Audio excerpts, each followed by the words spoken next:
Hi guys, ಎಲ್ಲರೂ ಹೇಗಿದ್ದೀರಾ? ಇವತ್ತಿನ ನನ್ನ ಮಿನಿ ಲಾಗ್ ಅನ್ನು ನೋಡುವ.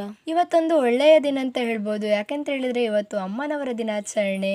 ಎಲ್ಲ ತಾಯಂದರಿಗೂ ತಾಯಂದಿರ ದಿನಾಚರಣೆಯ ಶುಭಾಶಯಗಳು. ಮಾತೃದೇವೋ ಭವ ಎಂಬಂತೆ ಅವಳು ಪ್ರತ್ಯಕ್ಷ ದೇವರು.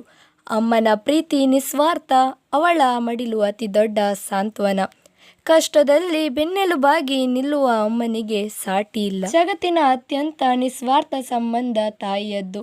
ಅವಳು ದೇವರ ಮತ್ತೊಂದು ರೂಪ ಎಂದು ಹೇಳುತ್ತಾ ನನ್ನ ಅಮ್ಮನ ಬಗ್ಗೆ ಹೇಳಬೇಕಾದರೆ ಸಾಕಷ್ಟು ಇವೆ. ಹೇಳಬೇಕಾದರೆ ಅವರವರ ತಾಯಿಯ ಬಗ್ಗೆ ಅವರಿಗೆ ವರ್ಣಿಸಲು ಪದಗಳೇ ಸಾಕಾಗಲ್ಲ. ನನ್ನ ತಾಯಿ ನನಗೆ ಹೇಳಿಕೊಟ್ಟದ್ದು ಸಾವಿರಾರು ಇರಬಹುದು, ಆದರೆ ಒಂದು ಮಾತು ಮಾತ್ರ ಮರೆಯಲಾಗದ ಮಾತಾಗಿ ಉಳಿದಿದೆ. ಯಾರು ಏನೇ ಕೆಟ್ಟದ್ದು ಹೇಳಿದ್ರು ಅದರ ಬಗ್ಗೆ ತಲೆ ಕೆಡಿಸ್ಕೊಳ್ಬೇಡ, ಚೆನ್ನಾಗಿ ಓದಿ ಕಲಿ, ಅಪ್ಪ ಅಮ್ಮನಿಗೆ ಒಳ್ಳೆ ಹೆಸರನ್ನು ತಂದು ಕೊಡು ಅಂತ ಹೇಳಿದ್ದು. ಈ ಮಾತು ಎಲ್ಲವರ ಅಮ್ಮ ಅವರವರ ಮಕ್ಕಳಿಗೆ ಹೇಳಿರ್ತಾರೆ.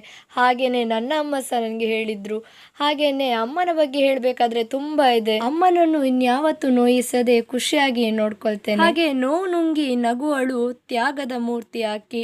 ಅಮ್ಮ ಎಂಬ ಅಕ್ಷರಕ್ಕೆ ಸಾಟಿ ಇಲ್ಲ ಈ ಜಗಕ್ಕೆ. ಎಲ್ಲ ಅಮ್ಮನವರಿಗೂ ಅಮ್ಮಂದಿರ ದಿನಾಚರಣೆಯ ಶುಭಾಶಯಗಳು.